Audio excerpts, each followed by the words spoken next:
আমাদের মাযহাবের ইমামুল আযম আবু হানিফা তিনি ডাকলেন নাস্তিক রাষ্ট্র কও তার প্রশ্ন কি জবাব আমি দিয়ে দেব। নাস্তিকের সাথে ইমাম আজম সামনাসামনি বসে গেলেন। নাস্তিক জবাব প্রশ্ন করলো, ইমাম আপনি বলেন আল্লাহ তো এক ভাবেন, আপনারা বলেন আল্লাহ এক, আল্লাহর আগে কি বলো? তোমরা তো বলো আল্লাহ এক, তাহলে আল্লাহর আগে কি ছিল সেটা আগে জবাব দিয়ে দাও। তোমার মন গড়া কথা বললে হবে না ইমাম, যুক্তি দিয়ে প্রমাণ দিয়ে আমাকে সাবমিট করে বুঝাই দিতে হবে আল্লাহর আগে কিছুই নাই, এটা আমারে জানাও। তোমরা বলো আল্লাহর আগে কিছু নাই। ইমাম আযম আবু হানিফা ডাক দিয়ে বলল, হে নাস্তিক তুমি 1 থেকে 10 পর্যন্ত গণনা করো। নাস্তিক 1 থেকে 10 পর্যন্ত গণনা করার পরে ইমাম আযম আবু হানিফা বললেন, নাস্তিক রে তুমি 10 থেকে 1 পর্যন্ত গণনা করো। তো নাস্তিক বলতে লাগলেন 10, 9, 8, 7, 6, 5, 4, 3, 2, 1। ইমাম আজম ডাক দিলেন, নাস্তিক একের আগে কি? বলে একের আগে তো কোনো সংখ্যা নাই। ইমাম আজম আবু হানিফা বললেন, নাস্তিক রে আমার রব আমার আল্লাহ এক, অতএব আল্লাহর আগেও কিছুই নাই। জোরে বলেন আল্লাহু আকবার। নাস্তিক বলে, ইমাম তাহলে প্রথম প্রশ্নের জবাব পাইলাম, দ্বিতীয়টার উত্তর দাও। বলে কি? বলে তোমার আল্লাহ কোন দিক তাকায় আছে বলো। আল্লাহ তাকিয়েছে কোন দিক বলো। আল্লাহর তো চোখ আছে। বলে হ্যাঁ। তো চোখ যদি থাকে তাহলে আল্লাহ কোন দিক তাকায় আছে বলো। আল্লাহর কুদরতি চোখ দিয়ে আল্লাহ কোন দিকে তাকানো। মুসলমানদের ইমাম মোমবাতি জ্বালাইলেন। মোমবাতি জ্বালানোর পরে বলে, নাস্তিক জবাব দাও, মোমবাতির আগুন কোন দিক তাকানো বলে দাও। মুসলমানদের ইমামই প্রশ্ন করার পরে নাস্তিক বলল, মোমের আগুন, এর আলো সব দিকে ছড়িয়ে গেছে, অতএব আগুন সব দিকে তাকিয়ে আছে। ইমাম আযম আবু হানিফা ডাকতে বলতেছে, নাস্তিক আল্লাহর সৃষ্টি একটা আগুন যদি সব দিকে তাকায় থাকে তাহলে বলো আমার রব আমার আল্লাহ এমন কোন জায়গা নাই যে জায়গা আমার মালিকের চোখের নজর না আছে।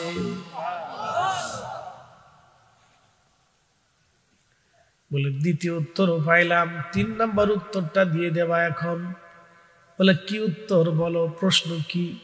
বলে ও মুসলমানদের ইমাম এবার বলো তোমাদের আল্লাহ এখন করেটা কি?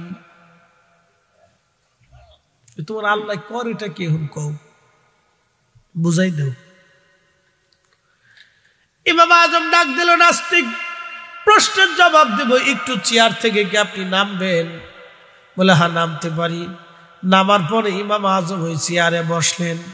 ওই চেয়ারে বসার পরে না বললেন, নাস্তিক বুঝো নাই বিষয়টা, আল্লাহ তোমার এই চেয়ার থেকে নামাইয়া আমার এই চেয়ারে আল্লাহ এখন বসাইছে, অতএব আল্লাহ এখন যা করলো তা হলো। তুমি চেয়ার থেকে নামছো, আল্লাহ আমার ওই চেয়ারে বসাইছে। একসাথে আল্লাহু আকবার। নাস্তিক যুক্তি দিয়ে দলিল দিবা, যুক্তি দিয়ে বুঝাই দিবা। ইমাম আজম 3টা যুক্তি দিয়ে নাস্তিকরে বুঝাইলো আল্লাহ আছে। কথা কর না কেন, ঠিক কিনা? ইমাম ইদ্রিস শাফিঈর জীবনীর ভিতরে আসছে, মুসলিম মিল্লাতের খলিফা হারুন আর রশিদ রহিমাহুল্লাহর জমানায় রোম দেশ থেকে একখানা চিঠি আসলো। চিঠির মধ্যে লেখা, হে মুসলমানদের খলিফা, তোমাদের সাথে আমাদের বহস হবে।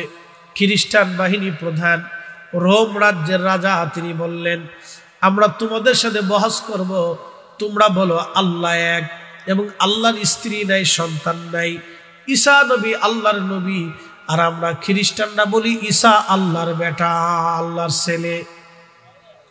ঈসা নবী আল্লাহর ছেলে, এই কথা নিয়ে তোমাদের সাথে আমাদের বহস হবে। তোমরা প্রমাণ করবা ঈসা নবী আল্লাহর নবী, আর আমরা প্রমাণ করব ঈসা রুহুল্লাহ আল্লাহর ছেলে। সেই জন্য বহস করার জন্য আমি রোম দেশ থেকে বড় জ্ঞানী গুণী তর্কবাদী যুক্তিবাদীদেরকে পাঠাই দিলাম। যদি মুসলমান কলিজায় সাহস থাকে তাহলে বহস করো। বহসটা তোমাদের ইরাকের বাগদাদেই হবে। খলিফা হারুন রশিদ এত বড় মুসলিম মিল্লাতের খলিফা ছিলেন তিনি। বর্তমানে ইরান, এরপরে ইরাক, এরপরে ইয়ামান, ওমান, কাতার, কুয়েত, দুবাই, বাহরাইন, সৌদি আরব, জর্দান, আরব আমিরাত, এরপরে আপনার কি বলে ফিলিস্তিন, এরপরে আপনার সিরিয়া, লেবানন, লিবিয়া, তিউনেশিয়া, মিশর, আলজেরিয়া, নাইজেরিয়া, সুদান, মরক্কো,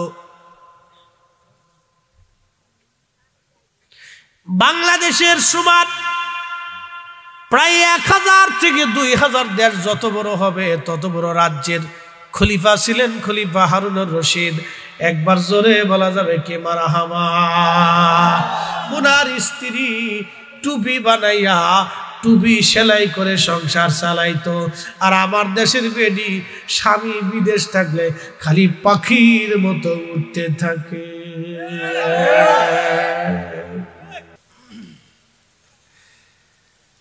এত বড় মুসলিম মিল্লাতের খলিফার স্ত্রী টুপি সেলাই করে সংসার চালাইতো। সৌদি আরবে যদি যান, আরাফাতের মাঠ থেকে একটা নহর আছে, নহর জুবাইদা। নহরে জুবাইদা 25 কিলোমিটার ব্যাপী পাহাড়ের পাদদেশ দিয়ে পাহাড় কেটে কেটে কেটে কেটে নহর বানিয়ে দিয়েছিলেন। 25 কিলোমিটার দূরে একটা ঝর্ণা ছিল, ওই ঝর্ণা থেকে একটা নহর তৈরি করে দিলেন জুবাইদা। আরাফাতের মাঠে হাজিরা যাতে পানি পান করতে কষ্ট না হয়, আরাফাতের দিন আসার আগে নহর চালু করে দেয়া হতো। ওই ড্রেন বেয়ে বেয়ে বেয়ে বেয়ে নহর বেয়ে বেয়ে 25 মাইল দূর থেকে পানি আসতো।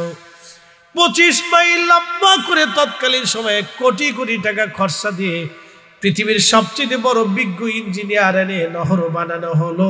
এই নহরটা এখনো আছে, নাম নহরে জুবাইদা।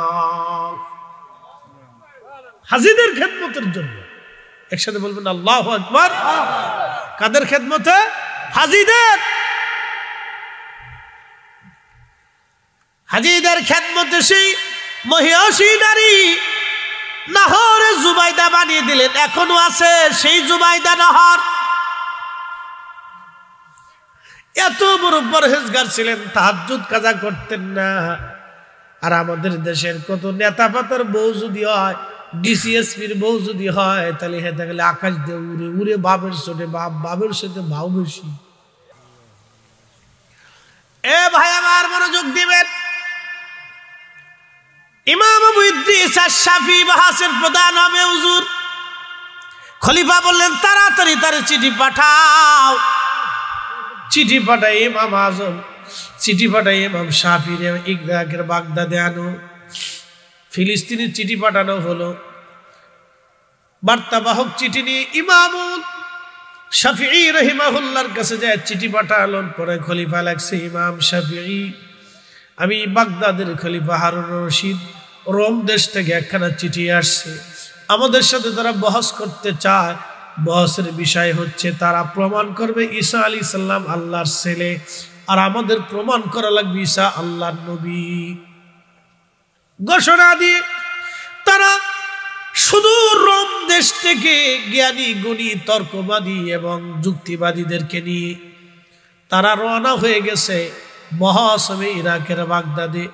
মুসলমানদের ইজ্জত এই বহসে যদি মুসলমান হেরে যায়, খলিফা বলতেছে ইমাম শাফিঈ, তাহলে সারা জীবন মুসলমান খ্রিস্টানদের কাছে মাথা নত করে থাকবে। ইমাম, আপনি চিঠি পাওয়ার পরে দেরি করবেন না, চলে আসেন। আল্লাহু আকবার। সেদিন ইমাম শাফিঈ চিঠি লিখলেন আর একটা, খলিফাতুল মুসলিমিন, আমি বহস করতে রাজি আছি, কিন্তু শর্ত হলো সময় হবে জোহরের নামাজের পরে, আর স্থান হবে দজলা নদীর পারে।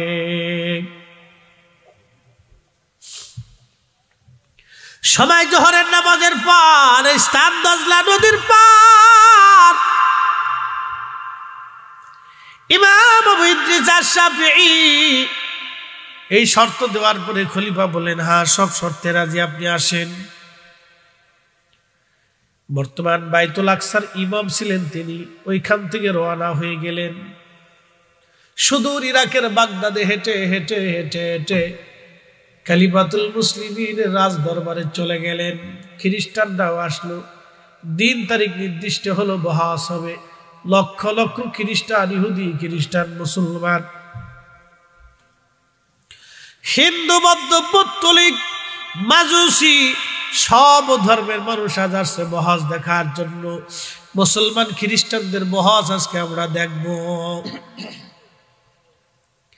দজলা নদীর তীরে বিরাট বড় করে মাছ তৈরি করা হলো, লাখে লাখে মানুষ। ইমাম আবু ইদ্রিস শাফিঈ জোহরের নামাজের পরে গেলেন। যাওয়ার পরে বললেন, খলিফা আমি জোহরের নামাজ পড়ি নাই, জায় নামাজ দেন। জায় নামাজ একটা নিয়ে ইমাম আবু ইদ্রিস শাফিঈ দজলা নদীর পানির উপরে জায় নামাজ বিছাইয়ে দিলেন। বহাস দেখা বাদ দিয়ে লক্ষ লক্ষ মানুষ ইমাম আবু ইদ্রিস শাফিঈর দিকে ঘুরিয়া ইমাম আবু ইদ্রিস শাফিঈর দিকে তাকায় রইছে। তিনি দজলা নদীর মাঝখানে জোহরের নামাজ পড়লেন। নামাজ শেষ করার পরে ইমাম আবু ইদ্রিস শাফিঈ ডাক দেয়, খ্রিস্টানরা কারা বহাস করতেছ আমার সাথে আসো। আমি ইমাম আবু ইদ্রিস শাফিঈ যায় নামাজ বিছাইয়া নদীর মাঝখানে নামাজ পড়লাম। তোমাদের যদি কলিজায় সাহস থাকে তোমরাও যায় নামাজ বিছাইয়া নদীর মাঝখানে চলে আসো। আজকে স্টেজে বহাস হবে না, আজকে নদীর মাঝখানে বহাস করব। তোমরা প্রমাণ করবা ঈসা রুহুল্লাহ আল্লাহর বেটা, ছেলে সন্তান, আর আমি প্রমাণ করব ঈসা রুহুল্লাহ আল্লাহর নবী। তোমরা আসো যদি কলিজায় সাহস থাকে, যায় নামাজ নিয়ে বিছাইয়া নদীর মাঝখানে আসো। আজকে নদীর মাঝেই তোমার সাথে বহাস হবে। হুজুর আপনি চলে আসেন, বহাস আর করব না। যেই কালেমা, যেই ঈমান, যেই কোরআন, যেই আল্লাহ, যেই নবী, তারারই তো বিধানে ঈমান আনিয়া কালেমা পড়িয়া ইবাদত করিয়া আল্লাহ রসুলকে খুশি করিয়া পানির উপরে যায় নামাজ বিছায় নদী নামাজ পড়তে পারেন আপনি। এতটা ঘন্টা নদী আপনাকে বাসায় রাখলো, এত মানুষ সচক দিয়ে দেখতেছে, যেই পানি আপনার বাধ্য হয়ে গেল, কারণ আপনি মালিক আল্লাহকে বাধ্য করলেন। ওই ঈমান, ওই আকীদা, ওই বিশ্বাসী সত্য আমাদের আর বুঝার বাকি নাই। মুসলমানরাই সঠিক, আমরা খ্রিস্টানরা বেঠিক। আপনি স্টেজে চলে আসেন, আমরা সব খ্রিস্টানরা কালেমা পড়ে আজ মুসলমান হয়ে যাব। বন্ধু, কোরআনে আল্লাহ এই জন্য বলে দিলেন, হে মানব, কিসে তোমাকে আমি আল্লাহ থেকে জুদা করে দিল? বলো, আল্লাযী খালাকাকা ফাসাওয়াকা ফাআদালাক। আমি তোমাকে সৃষ্টি করলাম, সুবিন্যস্ত করলাম, সুঠাম করলাম। তোমার জীবনে যা যা প্রয়োজন ছিল আমি আল্লাহ সব তোমারে দিলাম। কিছু কি আল্লাহ বাকি রাখছে? কিচ্ছু বাকি রাখে আল্লাহ, কিছুই বাকি রাখে নাই। সব আমার মাবুদ, আমার মাওলা আমাদেরকে দিয়ে দিলেন। হাতুরাবাসী, অতএব আজকে আপনারা যারা মাহফিল খানা সাজাইলেন, এই গভীর রাত পর্যন্ত যারা বসে আছেন, বন্ধু ইচ্ছা করলে চলে যেতে পারেন, ইচ্ছা করলে বসতেও পারেন। এখানে আসা যাওয়া নিয়ে আপনাদের কোনো বিধিনিষেধ করা হয় নাই, কোনো শর্ত আরোপ করা হয় নাই। তাহলে আপনারা আজ কেন এখানে বসে আছেন? একটাই জবাব, আল্লাহর জন্য আজ বসে আছি এখানে আমরা, আল্লাহর জন্য, আল্লাহর জন্যে। আল্লাহর নবী এক মাহফিলের পাশ দিয়ে যাইতেছিলেন, সুনানুন নাসাইর মধ্যে এসেছে নবীজি মাহফিলের পাশ দিয়ে যান, যাওয়ার সময় আল্লাহর নবী রাহমাতুল লিল আলামিন সাহাবীদেরকে বলেন, সাহাবীরা রে তোমরা এখানে করো কি? মা জালাসনাকুম, সাহাবীরা বলেন নাদউল্লাহি ওয়া নাহমাদুহু, আমরা আল্লাহকে ডাকতেছি, আল্লাহর হামদ করতেছি। তখন সাহাবায়ে কেরাম কথা বলার পরে আল্লাহর নবী ডাক দেয়, বলেন সাহাবীরা কেন হামদ করো, কেন জিকির করো? সাহাবীরা বলেন আলা মা হাদানা লিদীনিহি, আল্লাহ আমাদেরকে দ্বীন দিয়েছেন, হেদায়েত দিয়েছেন। ওয়া মান্না আলাইনা বিকা, আপনি নবী নামক মহা নিয়ামত দিয়েছেন, এই জন্য আমরা এই মজলিসে আমরা বৈশা আল্লাহ জিকির করতেছি, আল্লাহর হামদ করতেছি। আপনি নবী পাইয়া, কোরআন পাইয়া,